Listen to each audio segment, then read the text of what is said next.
दिल टूटा था आपका जब 2022 में आप अनसोल्ड थे? बहुत रन बनाए हैं, प्लेऑफ में रन बनाए हैं, ट्रॉफी भी जीती है, वो उनका कॉल है वो।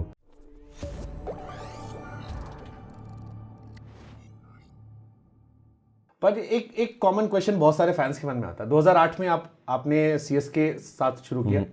पहले साल भी आपके हाईएस्ट रन थे और हर साल आप पीक रन गेटर थे। और एक बड़ा कॉमन क्वेश्चन जो सारे सीएसके फैन में, क्योंकि आप इस टॉपिक पर बहुत आपने डिग्निटी मेंटेन की है, बट एक एज अ फैन जब भी मैं कहीं आपके इंटरव्यूज देखता हूं या कोई देखता हूं तो कमेंट सेक्शन में वो हमेशा आता है और ये सीएसके फैंस का सवाल होता है, दिल टूटा था आपका जब 2022 में आप अनसोल्ड थे? नहीं, एक्चुअली मैंने डाला था, मैं वही सोच रहा उस टाइम मेरे पापा की डेथ हुई थी फरवरी में, तो I think I was more into family, but उनका कॉल था वो, अगर नहीं लिया तो कोई बात नहीं है, वो कोई रिग्रेट नहीं है। मैंने बहुत रन बनाए हैं, प्लेऑफ में रन बनाए हैं, ट्रॉफी भी जीती है, वो उनका कॉल है वो। और कोई सामने से नहीं करा तो फिर फायदा नहीं है बात करने का, क्योंकि उस हिस्ट्री में जो जितनी चमकदार हिस्ट्री है, हर ट्रॉफी में रहना है। और अभी भी सब ये मानते हैं कि चाहे टीम इंडिया हो या सीएसके, रहना जो गायब हुए मिडिल ऑर्डर को हमने संघर्ष करते देखा, कोई आई थिंक वो ओनर का कॉल होगा या जिन्होंने भी डिसाइड किया होगा, क्योंकि उस टाइम में यंगस्टर काफ़ी आ रहे थे। मैं इंडिया के लिए नहीं खेल रहा, रिटायर हो चुका था, नंबर 3 पे मैं बैटिंग कर रहा था। जो आप रन भी बता रहे हो, हर साल मैं इंडियन टीम में 5, 6, 7 खेलता था। आईपीएल में मुझे नंबर 3 मिला था, मुझे पता था मेरे पास एक लाइसेंस है परफॉर्मेंस करने का, मैं अगर अच्छे से खेलूंगा तो रन बनेंगे, इसलिए काफ़ी रन भी बनाए उनके लिए। उस हर फ्रेंचाइजी का हर एक प्लेयरों का कॉल अप होता है, उनका कॉल था, नहीं हो कोई बात नहीं। बट जैसे मैं राइडू से कल मैं पॉडकास्ट कर रहा था, तो राइडू ने मैंने उनसे एक सवाल पूछा। मैंने कहा आप हमेशा सीएसके की बात करते हो, आपने 8 साल तबाही के लिए भी खेला, तो ही सेड कि सीएसके में एक ह्यूमन टच है। नहीं, बिल्कुल है, एब्सोल्युटली। जो आपको सिर्फ एक नंबर पे नहीं देखते हो कि 3 नंबर पे आएगा 20 रन मार के चला जाएगा तो, या 30 रन मारेगा, वो थोड़ा उससे एक्स्ट्रा होता है।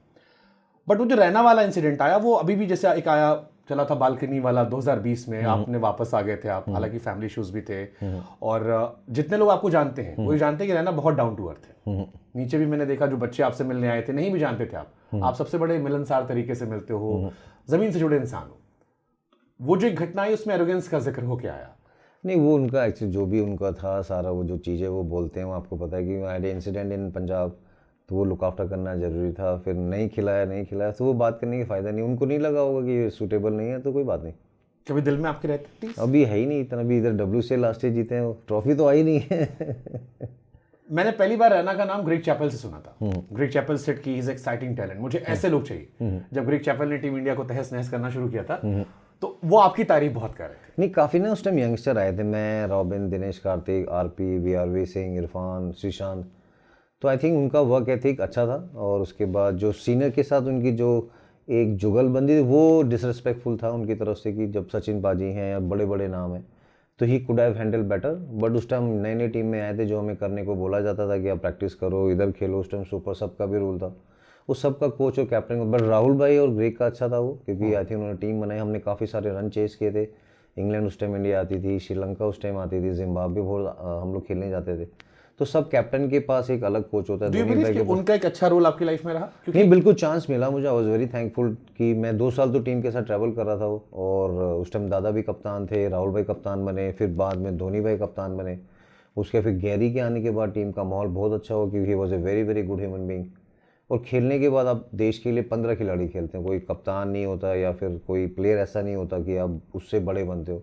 जो टीम का माहौल है वो एक अच्छा होना बहुत जरूरी है। तो ये जॉन राइट से आपके ग्रेग चैपल आ गए, फिर उसके बाद गैरी क्रिस्टन तक। नहीं, बीच में रवि भाई ने बहुत अच्छा काम किया था। I really enjoyed playing under Ravi भाई, जब धोनी भाई भी कप्तान थे, विराट भी कप्तान थे, क्योंकि उस टाइम थोड़ा 2015 वर्ल्ड कप हम खेले, 2016 में T20 वर्ल्ड कप खेले, 2017, 18 में इंग्लैंड आए थे हम लोग, तो उसके बाद अलग था, फिर कप्तान चेंज हुए, उनकी कोचिंग अलग चल रही थी सबकी, तो आई थिंक वो सबका अपना पर्सनल। कोच का क्या रोल होता है? क्योंकि मैं कई बार सुनता हूँ सीनियर क्रिकेटर्स को कि इंटरनेशनल प्लेयर को क्या सिखाना। नो, आई वुड प्रेफर कि इंडियन कोचेज ही होने चाहिए। आप देखोगे, look at Gujarat Titans, Ashish Nehra ने जिस अंदाज में हार्दिक के साथ वो ट्रॉफी, फुटबॉल वाले कोच, नहीं फुटबॉल वाले कोच, हाँ, नारियल पानी, बिल्कुल full of life. I think he need to manage lot of things, और जो वो करते हैं। आप उसके बाद देखोगे गौतम गंभीर KKR के लिए जब बने, शेर के साथ वो जीते ट्रॉफी, और वो आप CSK का भी देखोगे, और धोनी भाई अलग तरीके से वो पूरा प्लानिंग करते हैं, कप्तान भी अभी भी हैं वो। तो इंडियन कोचेज के साथ ना बात कर सकते हैं। आई थिंक मेंटल कोच हैं वो उनके प्लेयरों के। ऋतुराज को चोट लगी, जड्डू जब थे वो ठीक से उनका कप्तानी नहीं हो पाया, तो फिर वही बिकेम ए चैंपियन। 5वीं बार जो ट्रॉफी जड्डू ने जिताया था अहमदाबाद में, फिर ऋतुराज आए, उनका थोड़ा सा बीच में इंजरी हो, फिर वो दोबारा कप्तान बने वो। तो आई थिंक वो रहता है कि एक कोचेस के साथ एक प्लेयर का एक बॉन्डिंग अलग होता है, आप उनसे बात कर सकते हो जब भी आप एक टफ टाइम पे जा रहे हो। तो ओवर मुझे लगता है कि विद इंडियन कोच ना you can talk so much around your life, around your game. तो वो एक 2-2.5 महीने में आप रहते हो तो बात करना बहुत जरूरी है। सीएसके जब भी खराब खेलती है तो अगले साल जीत जाती है। अच्छा, अगले साल जीतेगी फिर वो 2 साल से पहली बार हुआ है क्वालिफाई नहीं करे वो। इस बार तो 10 पे शायद रह गए थे। हाँ नीचे थे, बट आई थिंक टीम बन रही है अभी, काफ़ी यंगस्टर हैं अभी, they need to second half में आई थिंक अच्छी टीम इन्होंने पिक कर ली, एक्साइटिंग टैलेंट कई सारे अभी आ चुके हैं। नहीं अभी उनको और मेहनत करना पड़ेगा, बट दिस ईयर मुझे बड़ा इंप्रेसिव लगा सुरेश कप्तानी, जिस तरह से वो टीम को लेके गए हो। फिर शशांक सिंह ने जो बात करी उससे एक माइंडसेट पता चलता है यंगस्टर का, कि आपके इंटरव्यू में बोला कि मैं तो खेलूंगा ही, टॉप 2 फाइनल पे खेलेंगे अगले साल, फिर उसने बोला कि हम पहुंचेंगे। तो ये बिलीफ होता है यंगस्टर का। उसके बाद देखोगे जो पंजाब का बट लेफ्टी टीम सिलेक्शन भाई, प्रियांश आर्या को मुझे लगता है तगड़ा किसी और batting टीम में होता तो शायद इतनी जल्दी मौका भी ना मिलता, बट राजस्थान ने जैसे वैभव को मौका दिया, प्रियांश को मौके दिए गए। अय्यर की कप्तानी, रिकी पॉन्टिंग का वो एटीट्यूड, उन्होंने पहले बोला, फिर चहल वहाँ पे गए, उन्होंने अच्छा किया, अर्शदीप सिंह ने अच्छा किया, प्रभ ने अच्छा किया। फिर उनके पास आप देखोगे जो नीचे प्लेयर थे वो अच्छा कर रहे थे, इसलिए केकेआर देखो कप्तान उधर गया तो केकेआर ने अच्छा किया। फिर इंपॉर्टेंट हो जाता, अक्षय ने बहुत अच्छा कप्तानी करा, दो वो इतना अच्छा बाद में नहीं कर पाए वो अच्छा हो। वो एमआई वाले रनआउट के बाद से बिल्कुल उनकी टीम ढह गई इसके बाद। बट ये भी बड़ा इंटरेस्टिंग है, 6 में से 5 मैच जीते, 1 रनआउट हुआ, 3 रनआउट बैक टू बैक, और फिर पूरी टीम वहां से मोराल चला गया। नहीं मोमेंटम होता है स्टार्टिंग में, बोला जाता है ना, जब एमआई को देख लो आप, स्टार्टिंग में 4-5 मैच हारे, फिर वो क्वालिफाई के उसमें पहुंचे, फिर जीते वहाँ पर, फिर हार गए वो क्वालिफायर मैच। तो इंपॉर्टेंट होता है क्योंकि 2 महीने में ना आप एक गलती करोगे, अभी पहले 8 टीमें थी शुभंकर भाई, अभी 10 टीमें, उसमें आपको टॉप 4 में आना है, टॉप 2 में भी आना है। पहले 8 टीमें 4 बाहर 4 तो आती थी वो, अभी कंपटीशन एक अलग हो गया, इम्पैक्ट प्लेयर रूल चल रहा है लास्ट 2 साल से, नए नए यंगस्टर फियरलेस अप्रोच से खेल रहे हैं। आप देखो अभिषेक शर्मा को देख लो, आप शुभमन गिल को आप देख लो। उसके बाद जो सबसे इम्प्रेसिव मुझे लगा, आप देखो कि जिस तरह से प्रियांश आर्य ने बैटिंग करी हो। तो इम्पोर्टेंट होता है कि आपका यूथ क्या कर रहा है, अगर अगले साल पता चलेगा कि वो कंसिस्टेंसी टफनेस का गेम है आईपीएल। वो आपको जब ओनर पैसे थे, शिखर को देखो आप जब खेल रहे थे पंजाब के लिए, फिर उन्होंने बोला कि नहीं अभी दूसरे प्लेयर आ गए, उन्होंने अच्छा किया, जब ईशान किशन ने रन बनाया था। तो इंपॉर्टेंट होता है कि फिर उसकी कंसिस्टेंसी, जो फ्रेंचाइजी क्रिकेट होती है ना, इट्स फुल ऑफ प्रेशर, क्योंकि एंड ऑफ द डे आपको 10 महीने इंडिया के लिए खेलना है वो, तो वो फिर आप डोमेस्टिक कितना खेलते हो, रेड बॉल कितना खेलते हो, वो बहुत मैटर करता है। T20 क्रिकेट में अगले साल वर्ल्ड कप है, रैना की चॉइस कौन है ओपनर? क्योंकि मैं अपना दिमाग लगा कि मेरा हिल गया था कि मैं समझ नहीं आ रहा किसे खिलाओगे T20 में। आई थिंक मुझे लगता है यशस्वी एक है, I think they can also look for Priyansh Arya हैं, अभिषेक शर्मा है, संजू सैमसन है, केएल राहुल कहेंगे मैं भी अच्छा केएल खेल रहा राहुल हूँ, भी है, बिल्कुल उसको जहाँ मौका मिला ऋतुराज कहेंगे भाई मेरी तरफ भी देख लो, बिल्कुल उनको भी देखना पड़ेगा, उन्होंने बहुत रन बनाए। But I would prefer Abhishek Sharma. हम शुभमन गिल का नाम नहीं लिया, शुभमन गिल हैं, शुभमन गिल कप्तान भी हो सकते हैं, यू नेवर नो। तो वही मैं कहता हूँ, आप किस हार्दिक पांड्या भी उधर ऑलराउंडर है, उन्होंने भी अच्छा किया। किस दो को आप ओपनर देख रहे हो, ये तो मैं कह रहा ना। मुझे तो लगता है कि इनको आई थिंक यशस्वी जायसवाल, प्रियांश आर्या और अभिषेक शर्मा, तीनों लेफ्टी में से 2 कोई हो सकते हैं। शुभमन गिल भी 3 नंबर खेल सकते हैं, उसके बाद जिस तरह से वो करेंगे तो चारों में से कुछ सेट कर सकता है।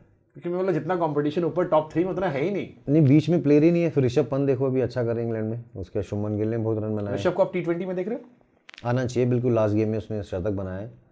ये साल थोड़ा प्रेशर था, जिस तरह से कभी कभी टैग लग जाता है expensive player, but I think he manager really well. ऊपर रन बना रहे थे मार्कस स्टोनिस, फिर मार्करम, पूरन। नहीं जैसे भाई एक Rishabh, I really love him, test cricket में ही इज लाइक गुड, अब तो इंडिया के सबसे अच्छे टेस्ट विकेट कीपर वो हो गए, जी बिल्कुल कहर बरपा रखा उन्होंने। बट एक कॉमन परसेप्शन ये चलता है कि Rishabh is a great red ball player, और उस लेगेसी पे वो व्हाइट बॉल खेलते हैं। ये जैसे धोनी साहब को लेकर चलता था कि he was a great red ball player, उस लेगेसी पे वो व्हाइट बॉल में थे।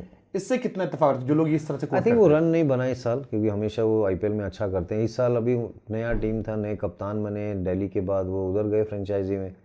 तो अगले साल देखना ऋषभ का परफॉर्मेंस थोड़ा अलग होगा, क्योंकि अभी वो थोड़ा माहौल पता चल गया है किस प्लेयर के पास क्या एबिलिटी है गेम चेंज करने की, और उधर नए कोचेस का सेटअप भी था। तो एक साल लगता है किसी भी टीम को, एज आई सेड अर्लियर कि पहले 8 टीमें थी, अभी 10 टीमें, कि सब ने तैयारी करके आते हैं, हर प्लेयर का उन्होंने होमवर्क करके आते हैं, क्योंकि आपके 15 प्लेयर, 18-19 प्लेयर के बाद आपके 10 से 15 स्पोर्ट्स स्टाफ होता है वहाँ पर, तो वो वीकनेस ढूंढता रहता है प्लेयर की वो। तो अभी अगले साल आएंगे तो मुझे लगता है ज़रूर अच्छा करेंगे।